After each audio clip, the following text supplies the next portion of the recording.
table. Jacques Maillot, Elina Dumont, l'intervenante sociale, Charles Consigny et tout à l'heure, bien entendu, le Super GG. Et vous, à 12h45, vous pourrez directement les interpeller, nos grandes gueules, sur les propos que ces GG ont tenus depuis maintenant 10 heures au micro. Donc n'hésitez pas au 32-16 pour dialoguer directement avec elle, les GG, tout à l'heure à 12h45. Qui passe aujourd'hui le grand oral des GG? C'est l'ami Guy Bedos. RMC, le grand oral des grandes gueules. Guy Bedos, bonjour. Grosse actualité, Guy. Théâtre, livre. C'est un hasard. Pour quelqu'un qui était à la retraite, c'est quoi cette histoire? Non, ça c'est pour une autre fois, la retraite. On a des nouvelles d'une copine à vous. Nadine Morano, écoutez, c'est pour vous. Nous sommes un pays judéo-chrétien, le général de Gaulle le disait, de race blanche. La France est un pays aux racines judéo-chrétiennes. Voilà. La France est un pays de race blanche dans lequel on accueille aussi des personnes étrangères, comme le disait le général de Gaulle. Mais c'est comme ça, on n'a pas le droit de dire moi. Non mais le mot nous, c'est vous et moi. La France est un pays de race blanche. Elle a raison. Ah oui, oh là là. Quel talent et quelle conscience politique, vraiment. Elle aggrave son cas. On peut tenir ce genre de propos à la télévision? De mon point de vue, non. C'est-à-dire que, d'une certaine manière, Marine Le Pen a l'air d'une gauchiste à côté. Ah oui, ça c'est vrai. Oui, la race blanche, là, je crois...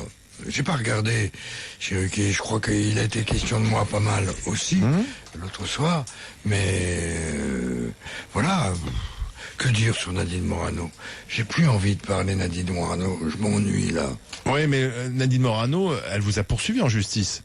Elle m'a poursuivi en justice, j'ai été relaxé, acquitté en quelque sorte, et elle fait appel. Oui, parce que la pilule n'est toujours pas passée. Elle estime que quand on fait de la politique, on n'a pas à être insulté. Oui. Bon. Pour l'appel, ça va vous aider, sa déclaration, là. Vous pourrez la citer, ça. Avec ça... Mais c'était pas une insulte, c'était simplement une réalité que je signalais. Comme vous avez dit dans votre livre, vous informiez. C'était une information. C'est pas de la diffamation, c'est de l'information. Et je dis, oui. Et vous êtes un peu là, en fait. Vous n'avez plus envie de polémiquer Nadine Morano, de vous entraîner dans des trucs comme ça. Parce que elle n'est pas à mon niveau. Voilà. Elle n'est pas à votre niveau. Non. Oh monsieur, alors. Vous préférez polémiquer avec qui? Elle a beau être candidate à la primaire de la présidence de la République. Dieu nous protège, si Dieu existe.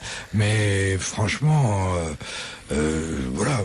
Alors, est-ce qu'on a raison de l'inviter sur les plateaux télé? Puisque vous dites vous-même, elle n'est pas à mon niveau, ça m'intéresse pas. Est-ce que c'est ce genre de personne, on sait que ça va faire du buzz, que derrière, il y aura des déclarations choc. Est-ce qu'on a raison de le faire? Je veux dire, je voudrais pas que ça s'éternise, cette histoire de Morano. Encore une fois, je préfère qu'on me parle de la pièce que je vais jouer, du livre que je viens d'écrire, que de Madame Morano. Eh bien, le livre, voilà. C'est Elina Dumont qui l'a lu. C'est vrai, je l'ai lu. Ah bon? Ouais, je l'ai lu. Et j'ai trouvé que il y avait beaucoup de tendresse, beaucoup d'humour, et en fait quand j'ai eu fini de lire votre livre, bon, déjà je vous promets, on vous fera pas pleurer. Non, mais parce que dans le livre vous dites que voilà, vous avez souvent envie de pleurer, quoi. Oui, c'est vrai, oui, en vieillissant, j'ai la larme assez facile, oui. Mais vous parlez beaucoup de mort, et on se dit, mais vous écrivez ce livre comme si voilà, vous alliez mourir demain. Enfin, j'ai peut-être fait une mauvaise interprétation, hein. Non, mais je fais un peu comme si, c'est vrai. J'ai 81 ans, c'est pas un secret. Et bon, voilà, j'avance vers le cimetière, oui, c'est vrai. Mais je prends mon temps, je me fais désirer. Alors, je me souviendrai de tout, aux éditions Fayard. C'est quoi? C'est un livre confidence, un journal. Vous savez, je peux pas rester sans rien faire. Et quand j'ai fait mes adieux au musical, au one man show, comme on dit en français, à l'Olympia, 2 jours après, j'étais à ma table et je commençais à écrire.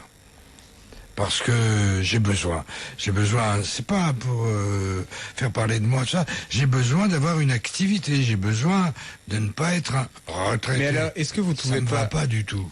Est-ce que vous trouvez pas dommage si ce livre est un livre de souvenirs, Il n'y a pas que des souvenirs, il y a des choses d'actualité aussi. Oui, mais Il a un justement... regard critique sur Oui, l'actualité. mais c'est très dommage. C'est-à-dire que, si, je sais pas, quand on lira ça dans 50 ans, ça nous intéressera d'avoir vos souvenirs artistiques, de votre carrière, etc. Ça nous intéresse. Allez plus vite parce que je m'ennuie là. Ça nous intéresse. Mais non, parce que je lis en même temps. Ça nous intéressera beaucoup. Ça nous intéressera beaucoup moins d'entendre parler de Jérôme Cahuzac et de Monsieur Thévenoud. Je trouvais ça bizarre, ces incursions politiques dans un livre comme ça. Vous trouvez pas que ça fait une différence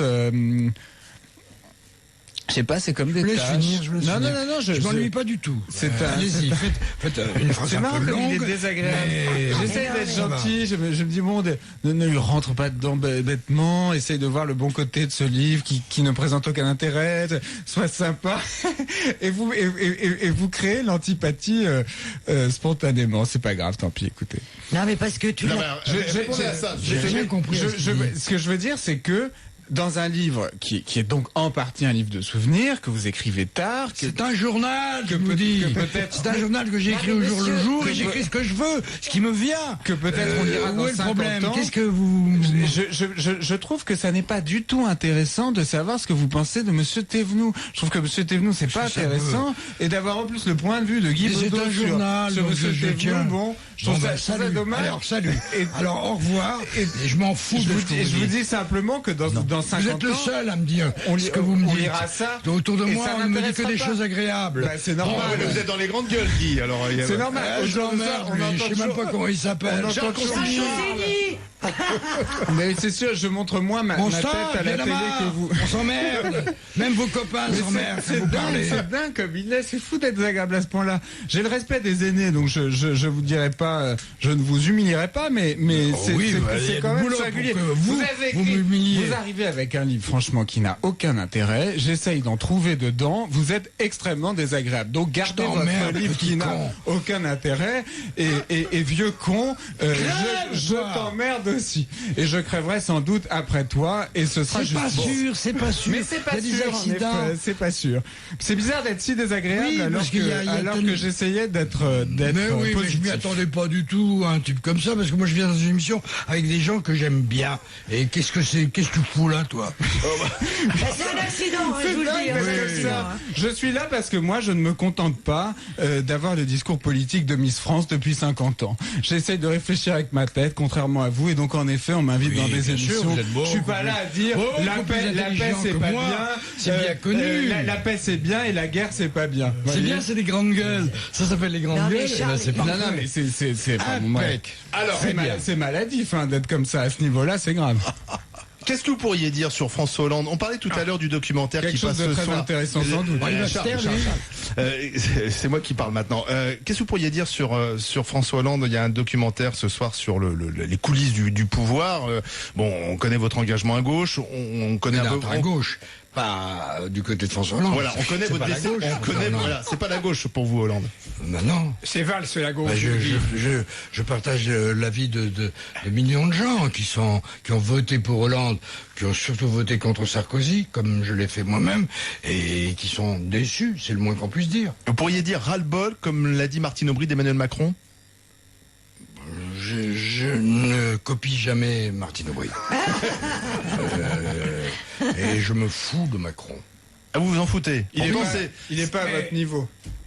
Non mais là, Guy, quand même, sur Macron, attention quand même. Macron, il est populaire à gauche.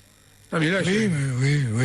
C'est-à-dire que il a plus d'idées qu'Hollande, Macron. C'est un gouvernement de gauche qui fait une politique, dirons-nous, un peu droitière, oui, c'est vrai. Mais je suis pas un analyste politique. Non. Mais il y a beaucoup qui disent que Macron nous fait penser à Giscard. Alors vous avez bien connu Giscard, vous avez subi parfois Giscard et sa censure. Est-ce que Macron, ça serait pas le petit Giscard de gauche? C'est possible, mais je crois pas qu'il soit de gauche. Je trouve qu'il est très bon dans la chanson. Je l'ai vu chanter avec mon copain qui est chez je sais plus qui, et il chante très bien. Il devrait passer à l'Olympia, Macron.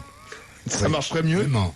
Je le trouve meilleur chanteur que politique, car effectivement, il a dit beaucoup de bêtises, il me semble, et qu'on a sanctionné d'ailleurs, qui ont été remarquées par pas mal de gens. Ouais, le travail le dimanche, c'est une bêtise. Je à parler de Macron. Bah oui, parce que Macron, c'est un peu la petite vedette du moment, Macron. Ah oui, ah bon. Non, vous trouvez pas, vous? C'est pas votre truc. Mais Guy, vous aimez mieux Valls? Pour tout vous dire, j'ai commenté la politique pendant un demi-siècle, mais je suis très heureux d'avoir fait mes adieux à tout ça, et d'être au théâtre, et d'écrire un livre, parce que, bon, c'est vrai que je le fais un peu dans le livre. Un peu, quand même. N'en déplaise à monsieur machin. Monsieur Consigny. Appelez-le Charles Consigny. Mais cher monsieur Truc, souffrez que j'ai parcouru ce livre. Oui. C'est vrai que je ne l'aurais pas fait si vous n'étiez pas venu ici, c'est sûr. Mais non, vous parlez politique dans ce livre aussi. Mais soyez honorés. Et moi, je m'habituais à ce que vous ne soyez pas né. Vous voyez, donc ça veut dire quoi? Allez, on va laisser Charles Consigny. Oui. Simplement, vous parlez quand même de politique dans ce livre, mais oui, j'ai l'impression que ça vous intéresse plus tellement. C'est-à-dire que le niveau politique aujourd'hui, c'est plus. Je ressemble à des millions de gens.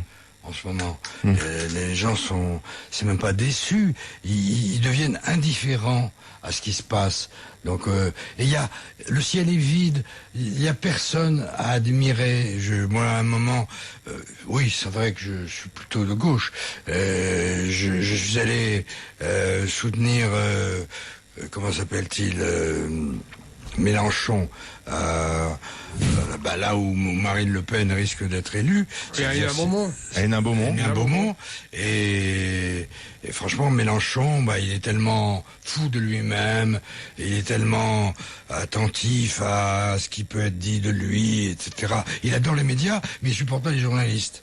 Bon, un peu comme Guy Bedos. Oui, j'allais dire. Non, je supporte pas les petits cons. Mais moi, j'aime pas les vieux cons. Bon, c'est bon, arrêtez de vous insulter. On est cons tous les deux. Fais gaffe, alors justement. Je vais te foutre un coup de boule dans la gueule. On est égalité dans la connerie. Elina Dumont. Oui, je voulais vous poser une question, Guy. J'ai vu que dans votre livre, vous aviez une position très, très ferme sur le droit de mourir dans la dignité. Absolument. Et même sans autorisation, vous allez mourir. Oui, j'ai déjà choisi mon médecin. Comme c'est un problème actuel, je voulais savoir si vous alliez vous investir dans cette... Mais je sais déjà fait. Ah, c'est déjà fait, d'accord. C'est déjà fait, et c'est vrai que ça fait partie des promesses de François Hollande qu'il n'a pas tenu, parce que monsieur Leonetti, qui était un type de Giscard, non, pas de Giscard, de Sarkozy. Comment s'appelle-t-il? Sarkozy. Vous vous souvenez, celui-là. Et entre Giscard et Hollande, il y a eu Sarkozy. Oui, ils sont pas de la même taille. Mais comment dire, voilà, on ne nous donne pas. J'étais avec mes copains de cette association. Il y a des gens très bien là-dedans. On veut pas mourir à tout prix. Moi, je suis pas pressé de mourir, mais pour avoir croisé malheureusement beaucoup d'accidents mortels parmi mes amis, je pense que si la mort est programmée, autant éviter la souffrance et autant aller au bout. Mais Hollande, il a quand même fait une avancée. Il a consulté le comité national d'éthique, et quand même, il y a eu des travaux qui ont été faits, Leonetti et Claes, et il y a quand même une avancée. Il va y avoir, alors c'est pas encore voté en effet, il va y avoir normalement une proposition ou un projet de loi au Parlement, et quand même, ça va pas aussi loin que ce que demande l'association de Jean-Luc Romero, mais il y a une avancée. La loi Leonetti va être améliorée. Faut quand même être précis. Oui, c'est vrai. Donc il y a eu un frémissement de la part du président Hollande. Il y a une avancée, mais ça ne nous satisfait pas. Allez, justement, c'est une bonne transition pour la pièce, puisque ça parle aussi de ça. De la mort, effectivement, de deux hommes qui ne veulent pas justement de cette mort et qui veulent y échapper. On y revient dans un instant sur RMC. C'est le grand oral de Guy Bedos. À tout de suite dans les grandes gueules. RMC, les grandes gueules.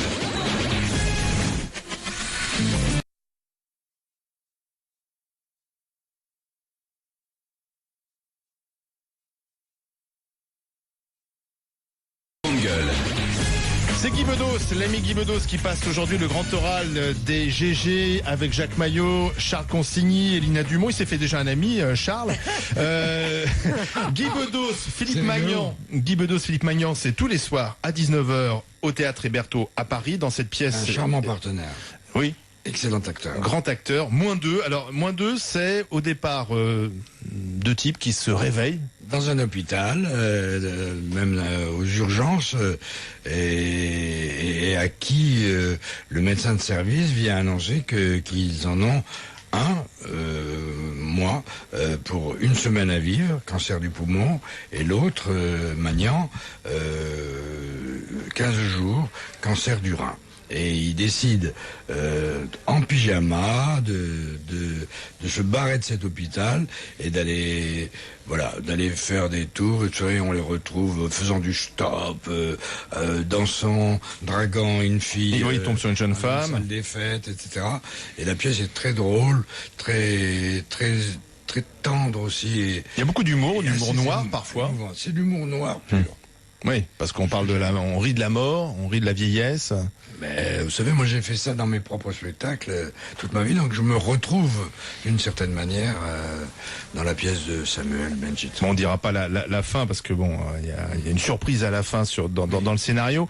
Mais alors moi je comprends plus Guy, parce que je vous ai vu faire vos adieux au one man show et en fait c'était pour mieux faire du théâtre et jouer à plusieurs, c'est ça? Oui, j'ai fait mes adieux au one man show parce que justement le temps passe et que 2 heures de scène tout seul, j'avais peur Aznavour est venu me voir le soir de l'année dernière et il m'a dit, ce sont tes premiers adieux. Lui, en ce moment, il a 10 ans de plus que moi. Il est sur scène. Il y a très longtemps, je l'aime beaucoup. Je crois qu'il me déteste pas. Et je suis allé le voir au Palais des Sports. Il est dans une forme éblouissante. 91 ans. Mais c'est quoi cette manie qu'ont les artistes de vouloir rester sur scène jusqu'au bout? Parce que c'est depuis Molière. Dans les tripes. On aime notre métier parce que on vit pour ça.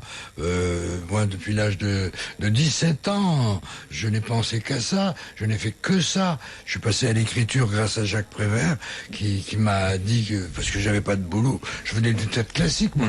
Je venais de Marivaux, de Molière, de Musset, de Shakespeare, etc. Et j'avais du mal à trouver ma place dans ce qu'il est convenu d'appeler le théâtre de boulevard. C'est-à-dire, oui. Donc c'est par accident que finalement vous êtes devenu humoriste sur scène. Comment? C'est par accident que vous êtes devenu humoriste. Oui, par accident. Prévert m'a dit, vous devriez écrire, vous. Prévert. J'ai acheté un cahier le jour même et j'ai écrit un premier sketch qui a très bien marché. J'ai été protégé aussi par François Biédou, autre auteur bien connu au théâtre, qui m'aimait bien. Et puis après j'ai joué avec mes copains, j'ai joué avec Marielle, un autre sketch que j'ai écrit pour nous deux. Et puis j'ai fait un film qui s'appelait Dragées au poivre, qui a eu un succès fou un peu partout, avec Marielle, Belmondo, Simone Signoret, ma grande sœur, et d'autres. Alors, ce qui est assez émouvant dans ce livre, Charles, c'est que justement, il y a des choses très émouvantes. Il y a le passage de relais, et vous parlez beaucoup de votre fils Nicolas, que tout le monde connaît maintenant. On le présente plus. Que je ne déteste pas. Que vous ne détestez pas, mais aussi de Victoria qu'on connaît moins, votre fille. Elle est formidable. Elle va être très connue dans pas longtemps. C'est une question. J'en arrive à presque, quand je sais, au milieu de cette crise, le mal que certains jeunes gens ont à s'intégrer dans la société, j'ai presque envie de demander pardon d'avoir des enfants aussi doués et qui réussissent aussi bien. Ouais, mais on va dire ce sont des fils et des filles d'eux. Oui, mais non.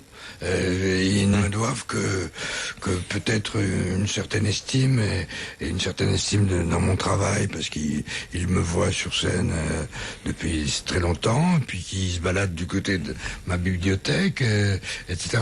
Donc oui, voilà ce qu'ils me doivent, mais je les ai jamais pistonnés. Mais il y a une petite fierté d'avoir finalement de créer finalement une famille d'artistes là. Oui. Nous sommes une tribu, on s'adore tous les 4, leur mère et deux. Et oui, j'ai une vie personnelle très agréable que j'exprime comme je le peux dans ce fameux livre. Tu vois, Charles, mais ça aussi dans ce livre. Moi, je trouve que Nicolas Bedos est très talentueux. Je trouve aussi que Samuel Benchley, qui a écrit et mis en scène la pièce, est un très bon... Absolument. Est un mec très talentueux. J'avais lu un livre de lui qui s'appelle Le cœur en dehors, que j'avais beaucoup aimé et que je recommande aux auditeurs. Je trouve que Philippe Magnan est un grand acteur, sans doute. Et donc, sans rancune, je pense que cette pièce est en tout cas, je trouve qu'elle démarre très bien, qu'elle a tout pour bien partir. Je pense que Guy Bedos et moi allons devenir pas amis, peut-être pas, mais qu'un début de sympathie pourra naître entre nous. Il est en train de se créer quelque chose, peut-être, finalement, dans cette deuxième partie des Grandes Gueules. Tout ce que j'ai dit là, je ne le dis pas pour rire, je le pense sincèrement. Je pense que c'est une question de forme. Vous êtes pris un peu maladroitement avec moi. Mais il n'a pas votre talent, hein, Guy. Il est jeune. Oh, vous êtes parfois vous êtes un peu dur aussi. Est-ce que vous avez des ennemis? Voilà. Après toutes ces années, vous avez vraiment des ennemis ou finalement j'ai déjà deux procès. On a beaucoup parlé de Morano. Bon, voilà. Dernier mot, Rano. Et puis il y a Marine Le Pen qui me traîne en justice parce que j'ai dit, pour avoir joué Hitler dans Arthur Rouy, la résistible ascension d'Arthur Rouy, il y a 20 ans, le discours de Marine Le Pen est absolument calqué sur le discours d'Adolf Hitler au moment de la crise des années 30. Et voilà. Et à part que elle a laissé les Juifs à son père, et elle dit à tout, en pleine crise aussi, à tous les chômeurs, les précaires, on va virer tous les Arabes et tous les nègres, et vous aurez du boulot. Et il y a plein de gens qui la croient. Et qui vont voter pour elle. Si elle devient présidente de la région Nord Picardie, puisqu'elle est bien partie, les sondages en tout cas la donnent gagnante, vous iriez jouer dans le Nord, faire de la résistance? Je suis pas sûr, non. Je suis pas sûr, non. J'ai pas envie. D'autre part, si elle a ses chances dans cette région, c'est que la gauche, mais vous savez, sous le terme gauche, il y a plein de gens très différents. Et il y a des gens de gauche, entre guillemets, qui se sont mal comportés, qui ont été même, je crois, malhonnêtes dans cette région. Et c'est de ça qu'elle profite. Enfin, les électeurs sont aussi des adultes. Guy a raison de rappeler, à un moment, ça a démarré comme ça. Le député était au trou, quand même. Et le maire d'un moment, il avait tapé dans la caisse. Oui. Voilà, tout par de là, Guy, vous avez raison de le rappeler. Oui, je le rappelle, bien sûr. Ceci dit, quant à Marine Le Pen, le sondage au premier tour, au deuxième tour, si il y a un accord entre les partis républicains, là, elle ne sera pas élue. Le Front républicain? Mais absolument. Tu crois encore? Mais moi, j'y crois. J'ai toujours cru ici. Mais Juppé y croit aussi, mais M. Sarkozy est contre. C'est le ni. C'est pour ça que beaucoup de gens de gauche vont aller voter pour Juppé à la primaire. Voilà. Un homme d'État, Juppé. Alors ça, c'est Guy. Attends, il vieillit bien, Juppé. Moi, quand il était plus jeune, j'avais dit de Juppé, il a une tête à se faire gifler par Gabin dans un film en noir et blanc, tellement je le trouvais déplaisant. Mais je trouve qu'avec l'âge, ce que M. Sarkozy, ce petit con de Sarkozy, lui propose, lui reproche plutôt, c'est justement d'être le vieux has-been. Pas du tout. Je trouve que Juppé est en pleine forme et il a une très bonne réputation à Bordeaux. Je suis allé présenter un livre et un film à Bordeaux chez des amis. Il y a plein de gens de gauche qui ont voté Juppé à Bordeaux et qui en sont très contents. Oui. Donc Sarkozy, dans 20 ans, vous votez pour lui? Dans 20 ans, je pense que je serai plus là. Parce que s'il suffit d'y ir, finalement, pour trouver grâce à vos yeux, ça donne de l'espoir à certains. Même Morano, peut-être dans 10 ans, vous la trouverez sympathique. Ah non, ça c'est pas sûr. Non, c'est pas sûr. Non, je l'ai encore aperçu chez Ruquier, là. Elle se prend pour Françoise Giroud quand elle parle. C'est ridicule. Allez, Guy Bedos, c'est à la fois la pièce, -2, écrit et mise en scène par Samuel Benchetrit. C'est tous les soirs à 19h au théâtre Hébertot à Philippe Magnan. Le public est ravi et je suis ravi du ravissement du public. Et si vous aimez Bedos, vous sortez de la pièce et ensuite vous lisez son livre, Guy Bedos, je me souviendrai de tout. Tout le même soir d'ailleurs. Non, on peut faire ça voilà, le week-end. Journal mélancolique chez Fayard. Très joli jeu de mots. On va, avant de se quitter, bien entendu, on va pas oublier GG Tweet. Alors, quelques noms de personnalités, Guy, qui font l'actualité. À vous de me dire ce que vous en pensez en quelques mots. Si je vous dis Claire Chazal. Eh bien, ça va peut-être vous surprendre, mais j'ai une certaine sympathie pour cette femme. Et il se trouve que nos routes se sont croisées à un moment. J'ai même déjeuné, dîné 2-3 fois avec elle. On l'a maltraitée, là ? Elle méritait un meilleur traitement après cette présence. Bon, je passais pas ma vie sur TF1 à la regarder, mais elle ne méritait pas d'être chassée avec cette violence. On se croirait chez Bolloré. Ah ben justement, c'était le nom suivant, Vincent Bolloré. Vous le connaissez ? Je vous sentais venir. Bolloré, je me suis aperçu, après l'avoir asticoté aussi bien sur une antenne de radio que de télévision, que c'était le patron d'Universal qui a tous mes disques. Ah oui? Oui, qui a tout mon répertoire. Donc je pense que, comme j'ai dit ce que je pensais de lui, à savoir que franchement, il se conduit comme un enfoiré, avec tous les gens de Canal. Il est en train de casser totalement Canal+, qui était quand même une chaîne regardable. Voilà. Que dire d'un type comme ça, voilà. Mais c'est lui quand même c'est votre patron finalement. Il a tout oui. Il a votre catalogue. Oui, bon, il peut avoir un accident. Ah Gérard Depardieu. J'aime bien. Ouais. Oui, contre toute attente, je l'approuve pas d'être copain avec Poutine, que je hais, mais il mérite mieux que cette espèce de mépris qui s'est installé vis-à-vis de lui. C'est un grand acteur, il revient de loin. On lui pardonne tout parce que c'est un grand acteur, ses outrances... Oui, enfin j'ai tendance, à être sensible. Non, mais parce qu'il n'y a pas que grand acteur, c'est une trajectoire émouvante.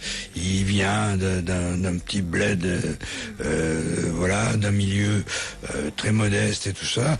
Et bon, il a des excuses, même dans ses désordres comportementaux.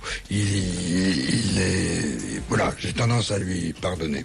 Oui. Merci Guy Bedos qui s'est réconcilié sur la fin et Charles Consigny, donc tout va bien. Il y a une petite musique peut-être, voilà, regardez. Ah, c'est joli. Voilà, ouais, c'est pour la Love Story, Charles. Ça vient, tu vois quand même comme je suis de bonne composition.